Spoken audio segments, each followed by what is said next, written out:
Hello, and welcome to this really unique opportunity for a virtual building tour. We are standing on the balcony of the mechanical room at what is called the Southwest Chiller Plant on the University of Utah campus. The campus has 3 chill water plants. This is their biggest one, and I'd like to extend a big thanks to them for opening their doors to us and letting us spend time in the plant so that we can learn about it, we can see the equipment, we can see the instrumentation. It's a really unique opportunity. Plus, you can actually hear me because we're not in the chill water plant where it's super noisy. So before we start walking around and touring the plant, I want to do a quick conversation about how a chiller works, and then a little bit of background and refresher probably on how buildings use energy and why are we spending time in this mechanical room off in the corner of the campus when there are all these big buildings around. So we'll talk a little bit about why we're focusing our efforts in this particular space. So here's a schematic, really simple schematic of a chill water plant, and it's exactly what we see. When we go walk around, you'll see all these pieces of equipment, but what I want to show you is how a chiller works. It's basically got 4 components: a condenser, a valve, evaporator, and a compressor. And there is refrigerant. This is the refrigerant circuit in a chiller, and that's how it provides cooling. This is exactly like the refrigerant circuit you have in your air conditioning unit at your house. You have a condenser, a valve, evaporator, and a compressor. These 2 pieces of equipment sit outside, and the evaporator and valve is within your air distribution, or as a coil in your furnace. So the refrigerant circuit behaves in exactly the same way. The difference is this piece of equipment is probably 4,000 times bigger than your air conditioning unit in your house. And the other difference is that we're making cold water instead of making cold air. And we make cold water so that we can pump it in a distribution type fashion out to the buildings on campus. Even in a single building, a lot of times a chiller will be in the basement and it's pumping water to air handling units on multiple floors throughout a single building. So chillers are a really common way of addressing large spaces that need a lot of cooling, because water is an efficient way of delivering that cooling. So when we talk about the chill water, we're talking about this water is probably 42 degrees that's being pumped out to the buildings. And then the other water loop is a condenser water loop. So when your air conditioner at your house is condenser air cooled, that's the thing that sits in your backyard.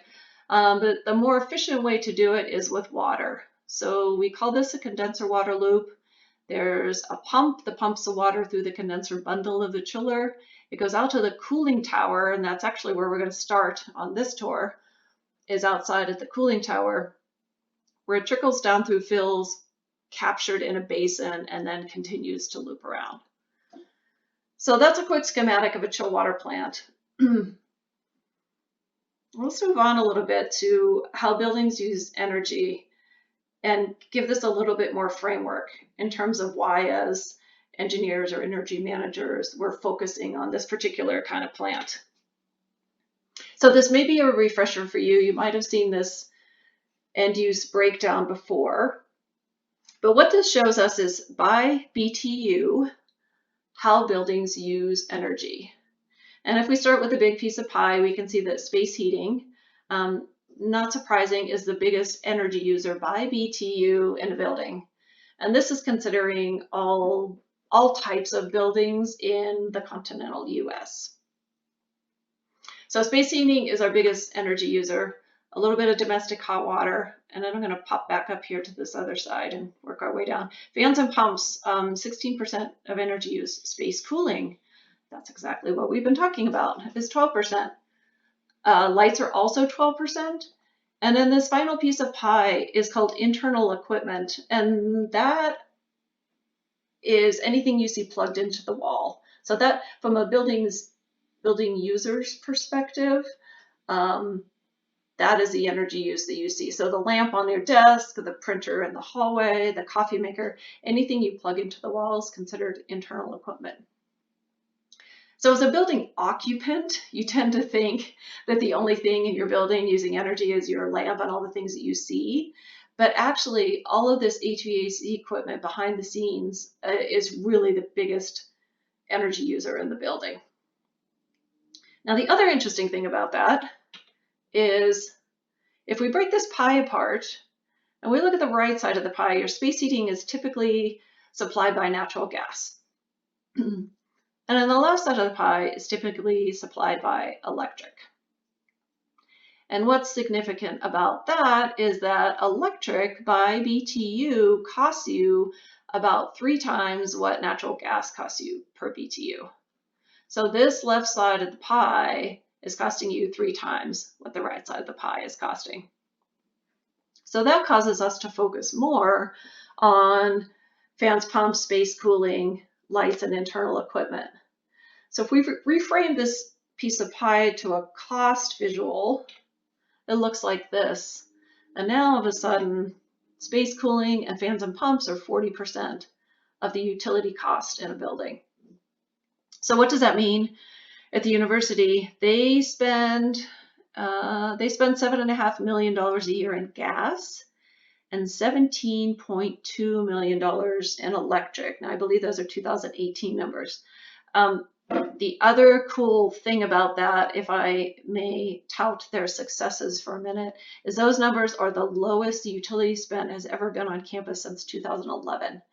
And that's despite campus growth of 23%. So when you talk about this unique opportunity to tour a really big energy user plant, this is on a campus that has really had great success at reducing their energy use. So with that background, let's go walk into the plant. I want to give you a little idea of where we are. We are in Salt Lake City, which is in the Intermountain West. We are just west of the Rocky Mountains. We also have mountains in the backyard. And this is the University of Utah campus. You can see it's right at the base of the foothills. The campus is about 1,500 acres. There's 32,000 students at this campus. That includes undergrad and graduate students, just to give you some idea of the size of the campus. And the building we're going to go to is the one that says Utah on the roof. And this building is the old field house. We'll look at it a little bit closer here in a second. What's cool, it's right across from the stadium. So this is a little bit of the athletic center at one time, but they've now turned that into the HOA Water plant. And it's providing cooling to all of the buildings in this blue block, which is at least a third of the campus. It's about 2 million square feet of building that this is providing cooling to. So if we zoom into that a little bit more, here's our field house. The chillers are located on the east end of the field house. And if you recall from our central plant schematic, one of the important pieces of equipment is a cooling tower, and that's what's sitting right outside. So these 2 circles are the fans on the top of the 2-cell cooling tower. And those fans are blowing air upward and drawing air through these little side panels, and we'll get a chance to walk around. But the central plant is providing cooling to all of the buildings. This is almost the way the HOA Water pipe loop runs. This is a brand new law building. It's providing cooling to the chemistry building where all the student laboratories are. There's a biology building. The Marriott Library is probably one of the biggest buildings on campus. So all of these buildings in this picture are being cooled by the plant that we're going to go walk through. So with that background, let's go down to Earth and have a look around. So this is the cooling tower. And you can see the 2, very subtly, the tops of the fans on the cooling tower. They're giant.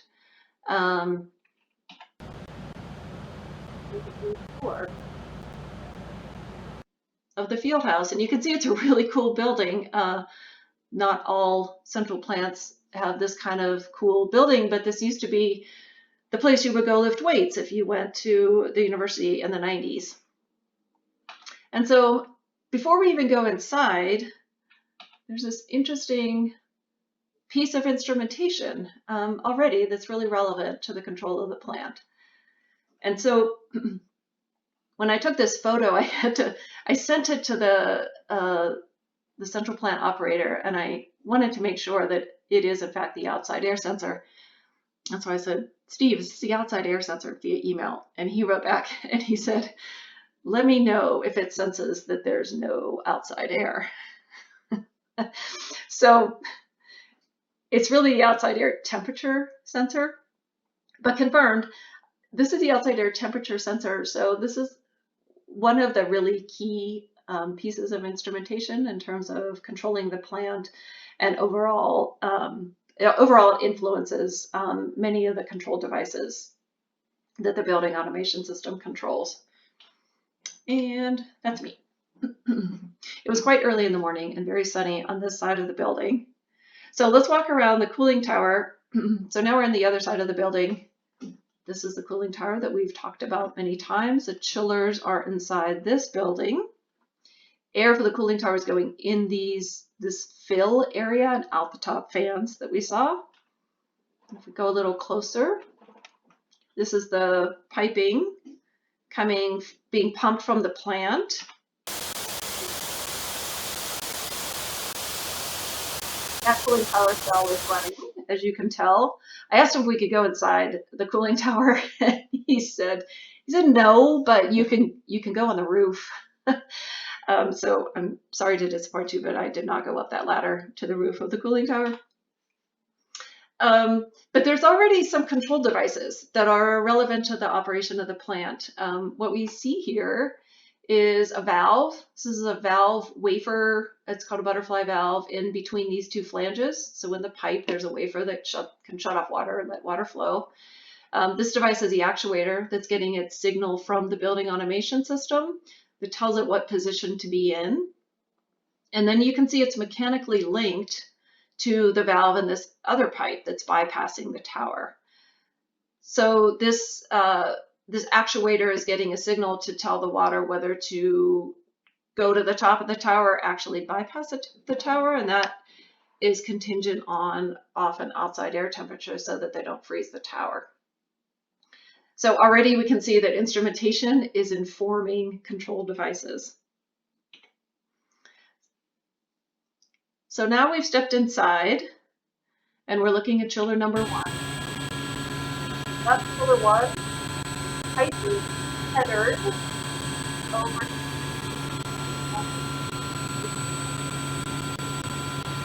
chiller number 2. And then the cool water piping is traversing the entire length of the chemical. The pumps on the bottom, there are 2 water pumps on the water. The pumps on the top, on the balcony, are the pumps that pump the water out to the building. Now, if you had a hard time hearing me while we were actually in the plant there, that's authentic. And when you walk around in a chill water plant, you usually get about 80% of what the facility guy is telling you. So that was an authentic experience. But we'll take a look at each one of these things a little closer. These are the pumps that are pumping water to the building. So the water is coming out of the chillers through the pump up the top, and it runs in this giant header in the back. This big pipe goes out to the west, and this big pipe goes out to the east. These are probably 24-inch pipes, pretty huge. So over at the chiller, this is a train chiller. It has 2 compressors, so they kind of call it circuit 1 and circuit 2. This is the only chiller that was running, and only circuit 2 was running while we were there. And what I thought was kind of cool about this, I asked the operator to toggle through this control panel, because you can obviously see more information that we know how to digest about the chiller operation right on the chiller control panel. But what I thought was cool was that we can read power. So right here, it's telling us that this compressor that's running is drawing 84 kW. So what does that mean? Is that a lot? Is that a little? It's only 84. 84 kW. I did a little back of the napkin sort of fake calculation.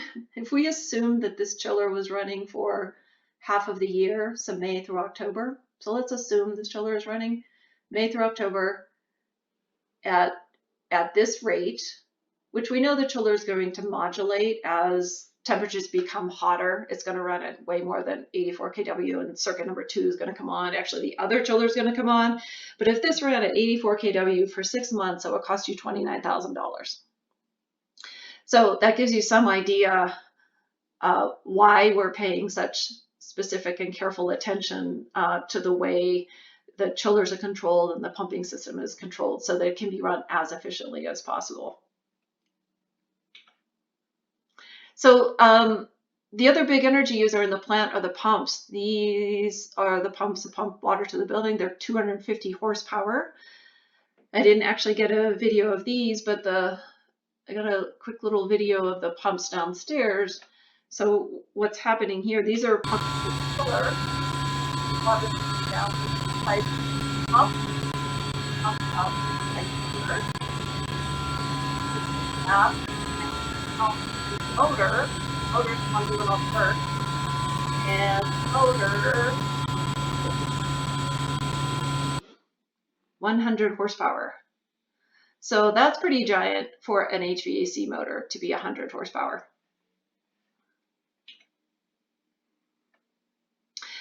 So this is the pump that we just looked at. This is our 100 horsepower motor. These guys upstairs are 150 horsepower, I think.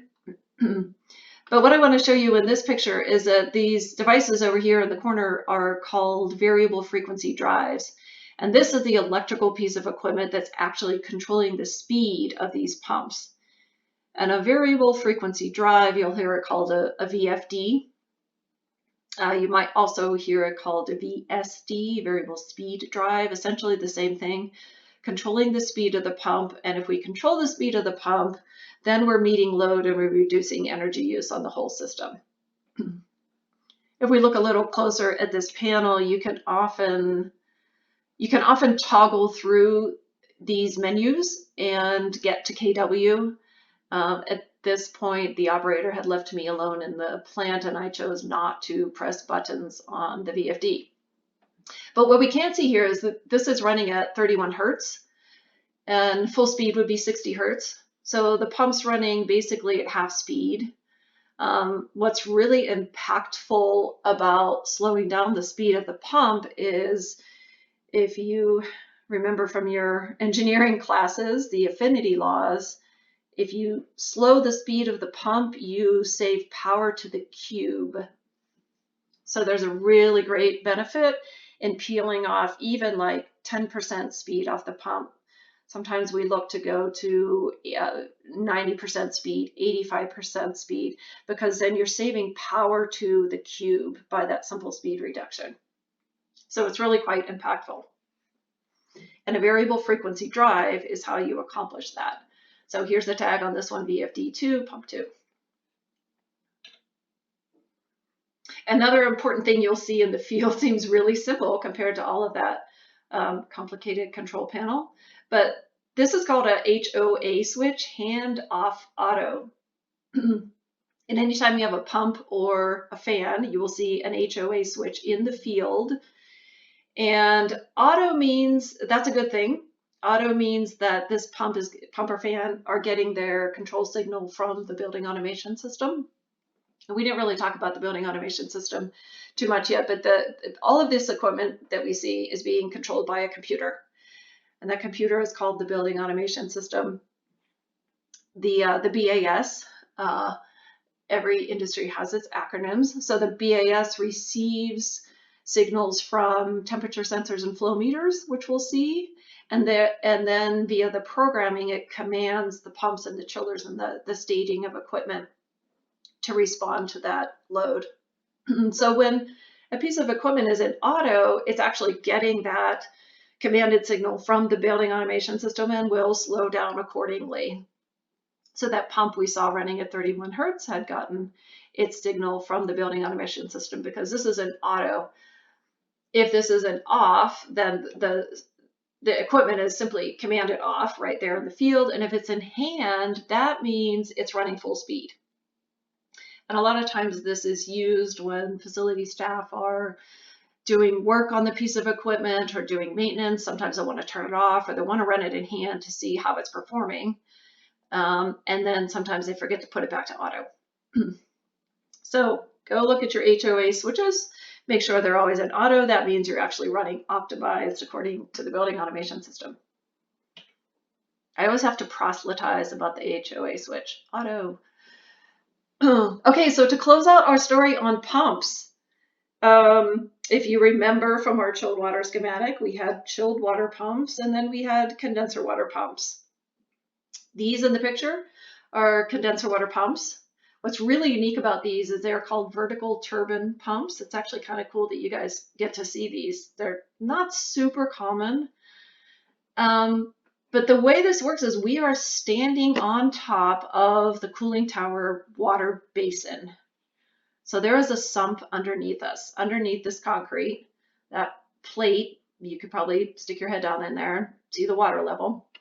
But we're standing on the pool of cooling tower water or condenser water. And these pumps have a shaft, an impeller that's immersed in that water and draws it up through this pipe and pumps the water into the chiller and then back to the tower. So again, this is the condenser water loop. In this case, this particular pump was running, and I'll direct you to the electrical equipment in the back. And you might be able to guess that this is the VFD. So this is the variable frequency drive for each one of these pumps. So these are the condenser water pumps, again, that are pumping water through the condenser bundle of the chiller and then out to the cooling tower that we saw outside. These are essentially what's making the waterfall outside. And then finally the chiller itself. So let's go have a look at this thing. These are giant. That is circuit number 1. That's up at the top.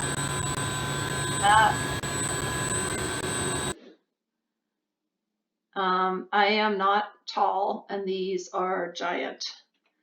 And if we look at those kind of from above, this is the condenser bundle. So this is what's getting the water from the cooling tower. The evaporator bundle is underneath all this equipment in the back, but it basically has the same round kind of end cap. It's a shell and tube heat exchanger, basically. And then this is a compressor where the refrigerant is compressed, so it comes out of this centrifugal compressor into the condenser to turn back into liquid. So that's a 2,000-ton, 2-circuit chiller that's water cooled. Pretty cool, huh? And then I want to tell you about one more piece of equipment that is an energy efficiency piece of equipment. And on the way to getting to that equipment, I'll show you another set of valves. This is on the condenser water, as it says. This is never trust pipe labels. There are occasions where the arrows are going in the wrong direction and you scratch your head to the plant for like hours and they're like, oh, that label's wrong. But in this case, these are all actually right. But again, you probably know there's a valve inside here and there's a valve inside this flanged disc, and it's being actuated by this actuator that's getting a signal. You can see the electric signal from the building automation system.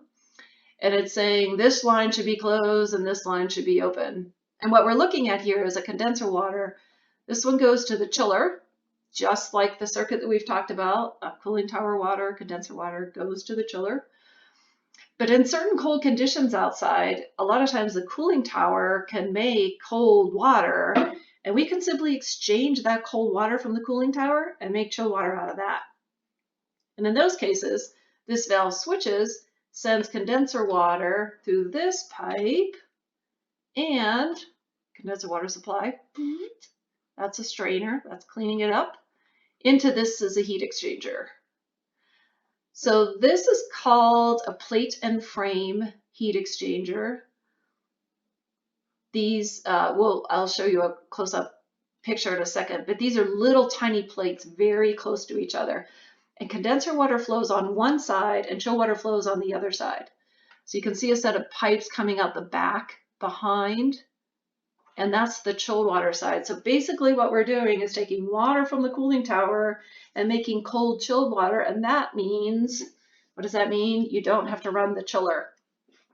So when we saw 84 kW on the chiller, like it'd be nice not to have to pay for that 84 kW, right? If we can just exchange water right here in the plate and frame heat exchanger, then we basically have what we call it free cooling. You'll also hear this called water side economizer. Water side economizer, plate and frame, those are kind of the common terms for this kind of energy efficiency option in a chill water plant. And this is the up close. So you can see how these plates of metal are super close to each other. Millimeters of opening that the water runs through to exchange condenser water and chill water. Okay, so that's pretty much all the equipment. And so what is this all about? This is the building automation system graphics. So if we were to log into the computer that controls all of this equipment, this is what we would see. It would be a lot more dynamic. There's like kind of visuals on these kinds of software programs that show you when things are running. So for example, over here at the cooling tower, we've got the little water spraying. And if you remember when we stood out there at the cooling tower this morning, we could hear one of them running. The other cooling tower was off because we're only running one chiller. So the other thing we saw out at the cooling tower was this three-way valve. Remember the very first brown pipe that we saw? So that valve was either sending water up through the fill, or it can bypass if it's really cold outside. And the water comes back into the plant, and then this is the sump that we were standing on top of that had the concrete and the really big vertical turbine pumps. So these pumps look like these really little dinky things, but in fact they're giant. Like I think these pumps are 250 horsepower. They're huge. One of the pumps in the plant I saw nameplate was 250 horsepower. So there's a lot of horsepower going on here. So those pumps are pumping water into the condenser side of the chiller. And then it simply goes back out to the cooling tower. That's it. So, but you're like, wait, what about free cooling? So the pumps do have the option to send water. There's our three-way valve over to the plate and frame heat exchanger. So you can see that all of the physical equipment that we're seeing is being commanded by this computer software. And the computer software is also receiving signals for temperature, for example. There's a little T temperature sensor in this pipe that's reading 55.9 degrees. And there's temperature sensors all over the place so that the programming can understand how the plant is performing and what the buildings need, and then sequence the equipment to meet that load in an efficient fashion. So again, this is the building automation system. It shows all the information that's coming in and the commands that are going out to control the equipment. So that's condenser water side. Oh, and here's our outside air sensor. Yes, there is outside air, and yes, the outside air also has a temperature of 61.2 degrees. So this screenshot was exactly taken on the day I was out there. I was out there pretty early in the morning. I think this was taken about 11 a.m. But all of the equipment aligns with what we really saw in the field. There's only one chiller on. This chiller's off. You can see that the valves to the chiller that's off are closed. The valves to the chiller that's on are open. And this graphic is just for condenser water. And I'm going to scroll down, I'll show you the graphic for chilled water. And we don't have to go through that in great detail, but I want you to understand like how much instrumentation and feedback goes into controlling these really big pieces of equipment. So again, this is chilled water. Here's the chiller that's operating, and we only saw one circuit running. So here's circuit 1, actually that's circuit 2 is operating. Circuit 1 is off according to the building automation system. The valves to that chiller are open. We're making 42.8 degree water, and it's coming back at 45.7. The other cool thing I want to show you on here, you're like, why is there a big white space? They intend to install chillers for a future expansion of this plant. They thought they would need 2 more, but actually the plant's running efficient enough. They think they can really only just install 1 more chiller, do their expansion, and still have enough redundancy. So that's why the white space. The other thing I can show you here is the heat exchanger. So if we skip the chiller, the water goes through the heat exchanger, gets cooled from cooling tower water. And then these are the pumps. These are the pumps that are downstairs, circulating water through the chiller. These are the pumps that are upstairs, sending it out to the building. And I'm super bummed this is cut off. It makes me want to scroll down in our slideshow to show you the piping going to the building, but it's actually got cut off on the screenshot. But you get the feeling for exactly the exact equipment in the plan is fully represented in the building automation system. And then the final thing I want to show you here is a BTU measurement. So there's a temperature sensor here, connected to, this is a flow meter. This is measuring water flow in the pipe. So 4,408 gallons per minute is being pumped through this pipe and measured right here by this device.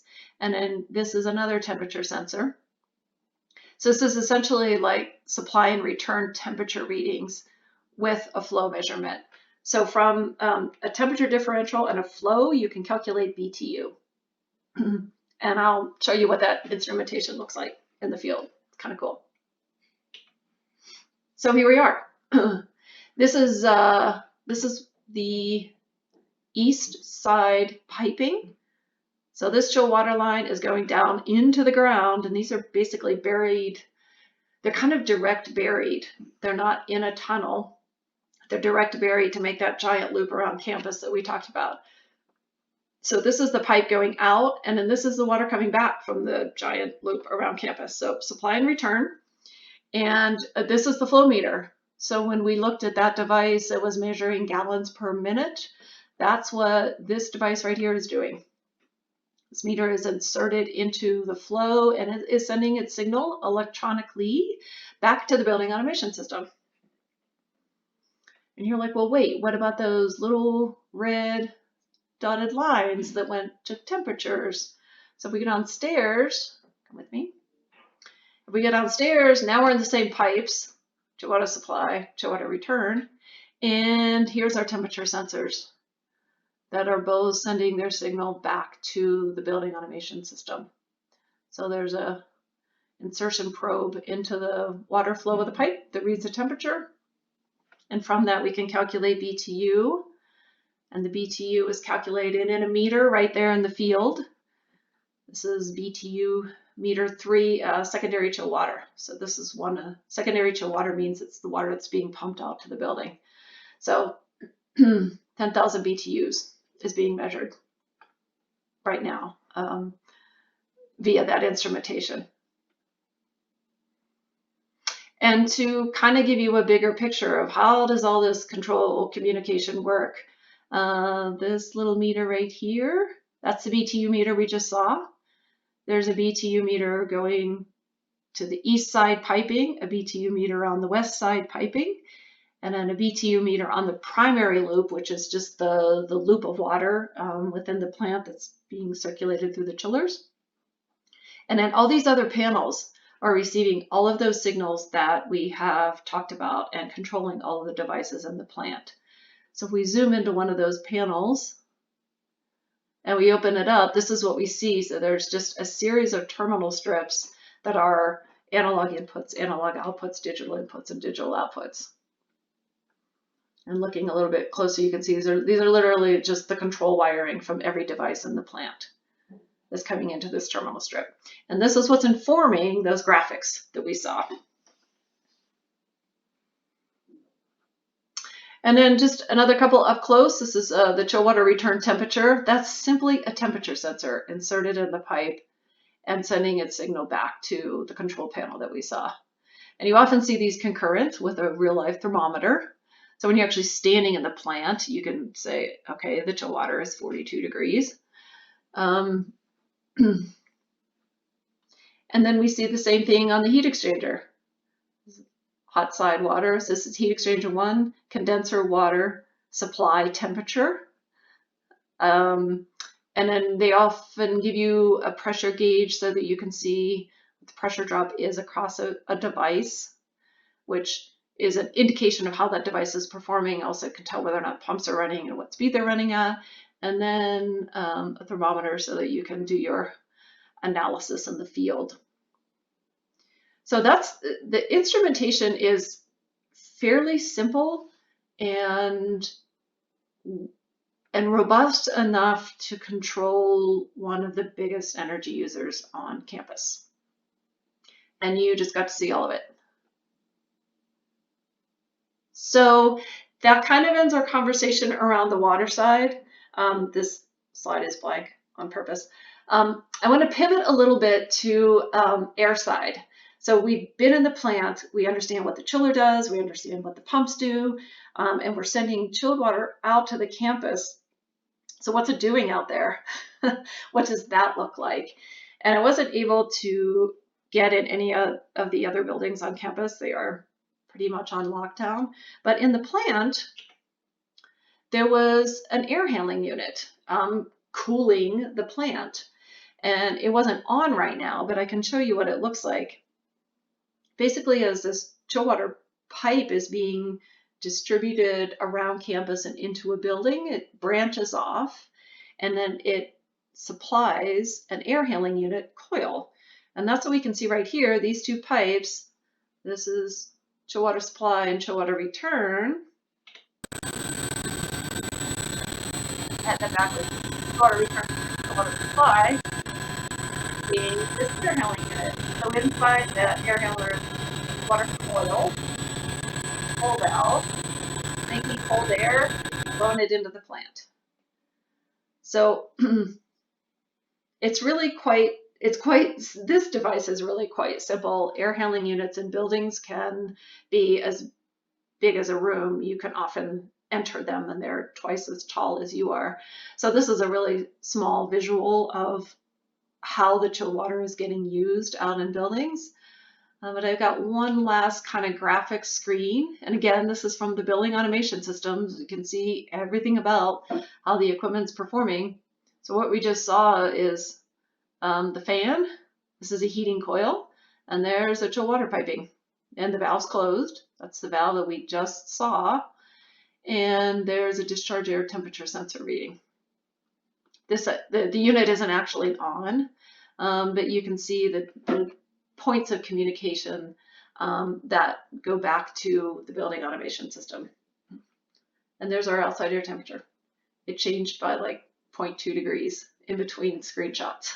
And that's it. That ends our building tour of the Southwest Chiller Plant. And again, it's 4,000 tons of installed cooling, 2,000-ton chillers, really quite huge, with an understanding of the equipment and instrumentation that controls it all. So again, appreciation to the University of Utah for opening their doors for the making of this film. My name is Jane Geyer. I'm a mechanical engineer, and I'm glad to be able to share this information with you. My contact information is included. If you have questions, I would really welcome them. Thank you all.